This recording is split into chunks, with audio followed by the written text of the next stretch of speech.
ښه راغلاست ګران دوستانو. په دې ویډیو کې به زده کړو چې څنګه کولی شو د اټچمنټ څخه استفاده وکړو.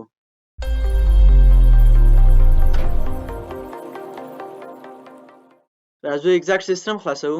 د اګزاکټ سیسټم د خلاصولو څخه وروسته د اټچمنټ څخه د استفاده کولو لپاره راځو پر خپل اکاونټ نوم باندې کلیک کوو او په دې ځای کې سیټینګز انتخابوو. بیا پر سیسټم باندې کلیک کوو او په دې بله صفحه کې اګزاکټ فایلز فعالوو.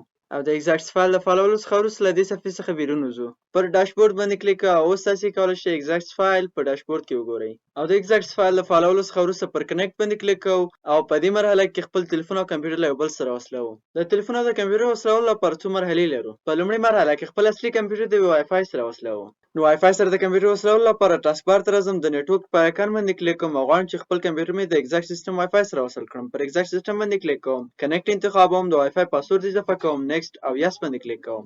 د وای فای سره د کمپیوټر وصلولو څخه وروسته بیا اګزاکټ ته راځو او په دویمه مرحله کې تاسې کولی شئ وګورئ چې دویم کمپیوټر یا تلیفون هم د همغه وای فای سره وصلوو. او په دریمه مرحله کې پر کنیکټ ټو کمپیوټر باندې کلیک کوو او بیا په وروستۍ مرحله کې دغه IP ادرس له ځان سره په یاد ساتو او پر کنیکټ باندې کلیک کوو.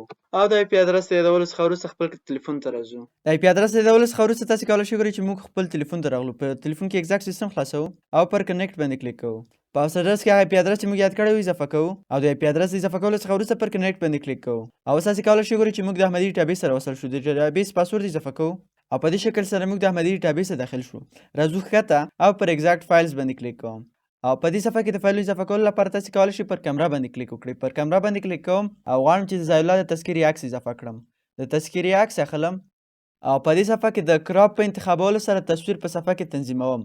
د تصویر د تنظیمولو څخه وروسته پر ډن باندې کلیک کوم او په دې شکل سره موږ د ضیاء الله د تذکرې تصویر واخیسته او د نیم په برخه کې تذکرې لپاره نوم انتخابوم او د نوم د اضافه کولو څخه وروسته د تصویر ډول انیسي انتخابوم او پر سیو باندې کلیک کوم او په دې شکل سره موږ د ضیاء الله د تذکرې عکس اضافه کړ. او دا ځل غواړم چې د ضیاء الله د پروفایل لپاره تصویر انتخاب کړم. تاسې کولی شئ پروفایل بیا هم د کمرې په واسطه اضافه کړئ او یا هم که چیرې تاسې په خپل تلیفون کې مخکې څخه د ضیاء الله د پروفایل تصویر ولرئ، کولی شئ پر اوپن فایل باندې کلیک وکړئ.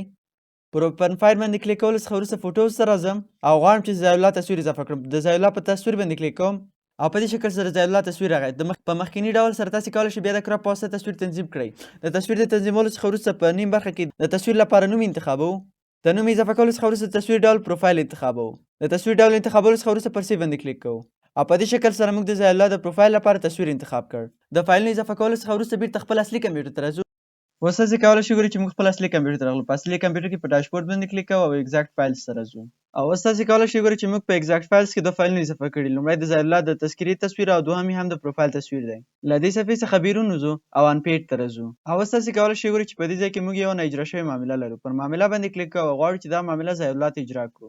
نو د معاملې د اجرا کولو لپاره غواړم چې دې معاملې ته څو اټچمنټس هم اضافه کړم. نو راځم پر اګزاکټ فایلز باندې کلیک کوم او د دې معاملې د اجرا کولو لپاره د ضیاء الله تذکره انتخابوم. تذکرې د انتخابولو څخه وروسته پر سیو باندې کلیک کوم او په دې شکل سره موږ د دې معاملې لپاره یو اټچمنټس اضافه کړ.